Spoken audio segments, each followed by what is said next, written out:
अस्सलाम वालेकुम students, welcome to easy maths. आज हम एक्सरसाइज 1.2 के क्वेश्चन नंबर 5 का पार्ट नंबर 4 डिस्कस करने जा रहे हैं। आज हमारी एक्सरसाइज 1.2 कंप्लीट होने जा रही है, जिसका हम लास्ट क्वेश्चन का लास्ट पार्ट सॉल्व करेंगे। प्रीवियस लेक्चर्स में मैंने आपको 1.2 के एक क्वेश्चन के ऊपर मेरे चैनल पर सेपरेट वीडियोस अवेलेबल हैं। अगर आपको किसी भी क्वेश्चन में कोई भी इशू आता है तो आप वहाँ पे विज़िट कर सकते हैं, और अगर आपकी उसके बावजूद भी कोई क्यूरी हो तो आप कमेंट सेक्शन में हमसे पूछ सकते हैं। चलते हैं अपने आज के क्वेश्चन की तरफ। तो जो आज का क्वेश्चन है वो बहुत मज़ेदार है, और आप लोगों के लिए एक न्यू फार्मूला भी इंट्रोड्यूस करवाएंगे हम यहाँ पर। क्यूब का फार्मूला जो है वो आपको आज इंट्रोड्यूस करवाया जाएगा। इसके अलावा अगर आप चाहते हैं कि मैं फार्मूला बेस्ड एक सेपरेट वीडियो बनाऊं, तो वो भी मैं इंशाल्लाह अपने चैनल पर लाजमी अपलोड करूंगी, ताकि जो बच्चे क्लास 9th में न्यू हैं या जो इन फार्मूलाज से फेमिलियर नहीं हैं, उनके लिए मैं ये फार्मूलाज प्रूफ भी करवाऊँगी और याद करने का तरीका भी बताऊँगी। तो चलते हैं अपने सोल्यूशन की तरफ। तो जो हमारा फार्मूला है वो है सेपरेट क्यूब से रिलेटेड है।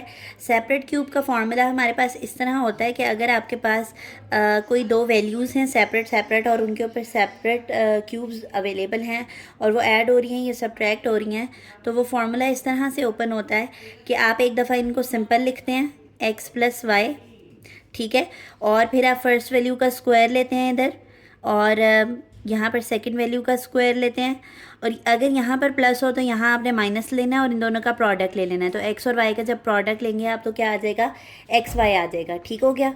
तो अब आप देख रहे हैं कि आपका क्वेश्चन जो है वो इसी सिचुएशन से सिमिलर है कि आपके पास यहाँ पर x + y लिखा हुआ है, फर्स्ट वैल्यू का स्क्वायर लिखा हुआ है, सेकंड वैल्यू का भी स्क्वायर लिखा हुआ है, और सेंटर में इन दोनों का प्रोडक्ट है और माइनस यहाँ पर अवेलेबल है। तो अब बस हमने करना ये है कि हमने इस क्वेश्चन को फार्मूला की शक्ल में कन्वर्ट करना है। तो हमारे पास पहली वैल्यू ये है और दूसरी वैल्यू ये है, तो हम इसको तो सिंपली ऐसे लिख लेते हैं कि 1/3। अच्छा, नंबर के ऊपर कोई पावर आ जाए ना तो कोई फ़र्क नहीं पड़ता है, ठीक है, बस वैल्यू जो फार्मूला की आइडेंटिटी है वो कंप्लीट होनी चाहिए। यहाँ पे हमने कहा है कि हम स्क्वायर लगाने लगे हैं पहली वैल्यू का। तो पहली वैल्यू में बेसिकली अंदर क्या आना है, a⁻⁴ 1/3 इंटरनल पावर है, और जो बाहर है स्क्वायर जाने लगा, ये देखें 2 1 2, वापस से वो चीज़ बन रही है ना, बाहर जो स्क्वायर जाने लगा है ना वो है फार्मूला का स्क्वायर। ओके हो गया। यहाँ पर मैं प्रोडक्ट के लिए भी खाली जगह छोड़ देती हूँ। यहाँ पर हमारे पास हमने सेकंड वैल्यू का स्क्वायर लेना है, तो सेकंड वैल्यू हमारे पास क्या है, b⁻² 2/3 इंटरनल पावर है, और जो इसकी आउटर पावर है वो फार्मूले का स्क्वायर आएगा। तो ये हमारे पास कंप्लीट हो गया। अब मुझे फर्स्ट वैल्यू भी पता है कि क्या है, a⁻⁴ 1/3, और दूसरी वैल्यू क्या है, b⁻² 2/3। इन दोनों का जो प्रोडक्ट है वो हमारे पास आ रहा है। अब हम यहाँ पर रेफ़र कर देते हैं कि ये हमने क्या किया है, ये हमने आपके पास यहाँ पर फार्मूला अप्लाई किया है क्यूब का फार्मूला अभी हमने जो डिस्कस किया था वो ये था कि अगर आपके पास x + y हो और वो प्रोडक्ट हो रहा हो x² - xy + y² से, तो वो बराबर होता है x³ + y³ के लिए। ठीक हो गया। तो अब हमने यहाँ पर ये चीज़ लिखनी है फार्मूला के मुताबिक। ये चीज़ हम यहाँ पे जनरेट कर चुके हैं, ये वाली चीज़ अब हमने लिखनी है, x का क्यूब लिखना है, यानी जो पहली वैल्यू है उसका क्यूब लिखना है। तो पहली वैल्यू में हमारे पास क्या है, a⁻⁴ 1/3 है, और इसके ऊपर फार्मूले का क्यूब आने लगा है। ठीक हो गया।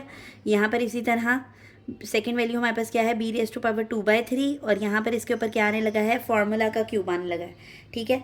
अब आप देखें कि क्यूब आना था यहाँ पर आप देखें कि ये डबल पावर रूल अप्लाई हो रहा है।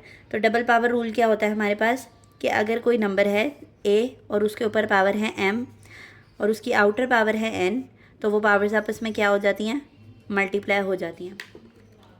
ठीक हो गया।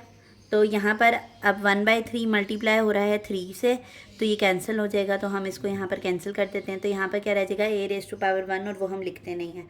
ठीक है, हर वैल्यू के ऊपर बाय डिफ़ॉल्ट पावर 1 होती है। इसी तरह यहाँ पर 2/3 है, वो मल्टीप्लाई हो रहा है 3 से, तो ये 3 से कैंसिल हो गया, तो यहाँ पर क्या आ गया, 2 पावर आ गया, तो यहाँ पर b² आ गया। और यही वो सिंप्लीफाइड आंसर है जो कि हमें रिक्वायर्ड था। और आज हमने अल्हम्दुलिल्लाह अपनी एक्सरसाइज 1.2 कंप्लीट कर ली है। नेक्स्ट पार्ट्स में और नेक्स्ट वीडियोस में हम इंशाल्लाह 1.3 की थ्योरी को सबसे पहले डिस्कस करेंगे और फिर इंशाल्लाह उसकी एक्सरसाइज की तरफ जाएंगे और उसमें हमारे पास थोड़ा सा एग्जांपल्स को अंडरस्टैंड करना भी ज़रूरी होगा। तो इंशाल्लाह एग्जांपल्स से रिलेटेड भी एक लेक्चर हमारे पास अवेलेबल होगा चैनल पर। तो अगर आपको हमारा वे ऑफ टीचिंग अच्छा लगता है तो हमारी वीडियोज़ को लाइक कर दिया करें और चैनल को सब्सक्राइब कर दें और बेल आइकन को प्रेस कर दें ताकि हर नई आने वाली वीडियो आप तक पहुँचती रहे। अल्लाह हाफ़िज़।